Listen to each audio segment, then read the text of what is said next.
मैं मेरे सामाजिक जीवन में मैं जो अनुभव पाया हूँ या मेरे व्यवसायिक जीवन में मैं जो सीख पाया हूँ या कर पाया हूँ, हमेशा मैं संवाद के स्थिति में रहता हूँ, क्योंकि जब हम सत्संग करते हैं, संवाद करते हैं, तो ही कुछ हमें सीखने को मिलता है या हम अपने अगली पीढ़ी को हम कुछ दे के जाते हैं। जितने भी हम सभ्यता, जितने भी संस्कार, जितने भी हम किताबों में नहीं पढ़े थे कि ऐसे ही जो है हम मुकेश मिश्रा, मुकेश तिवारी, तमाम जो है लोग पैदा कर लिए।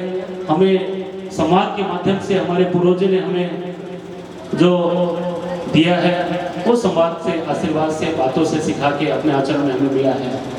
हम चाहे ब्राह्मण सेवा संस्था हो, क्षत्रिय सेवा संस्था हो, सवर्ण हो, हम इन जातियों की बात जब करते हैं तो निश्चित तौर पे हमारे सर पे, हमारे कंधे पे एक दायित्व आ जाता है।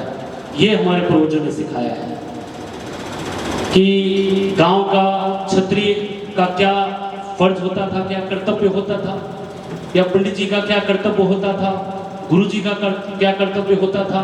अगर उस जातियों की बात हम करेंगे तो निश्चित तौर पे उन कर्तव्यों का भी ध्यान हमें रखना पड़ेगा और रखना ही पड़ेगा। और आज के इस आवरण में, आज की सनातन विरोधी परिस्थिति में तो हमें बिल्कुल सदैव हमें ख्याल रखना पड़ेगा कि हमारे ब्रह्म ऋषियों का क्या फर्ज था, किस तरीके से वो जीवन जिया करते थे। ब्राह्मण बोल देने से बात नहीं बनेगी। अगर हम ब्राह्मणत्व को अमल में लाएंगे तो हमें बहुत बड़ा त्याग का रोल निभाना पड़ेगा। मुकेश जी, ये सत्य बात है। हम क्षत्रिय के छत्रत्व की बात करते हैं तो छत्रत्व का हमें आचरण लाना पड़ेगा। जो है कि क्षत्रिय किस परिस्थिति में जीता था। राजा तो कोई कोई हुआ करता था, लेकिन क्षत्रिय मतलब कि सवर्ण समाज का रक्षा सुरक्षा कवच बन के अपने जीवन को जीता था और अपने यौवन को त्याग के वो जीवन जीता था।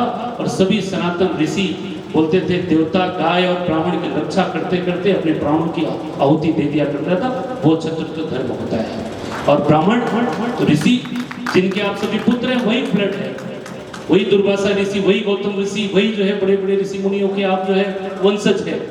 आप दूसरे नहीं हैं। खाली हमें उनका त्याग, तप, तपस्या, लोग बोल देते थे कि नहीं ब्राह्मण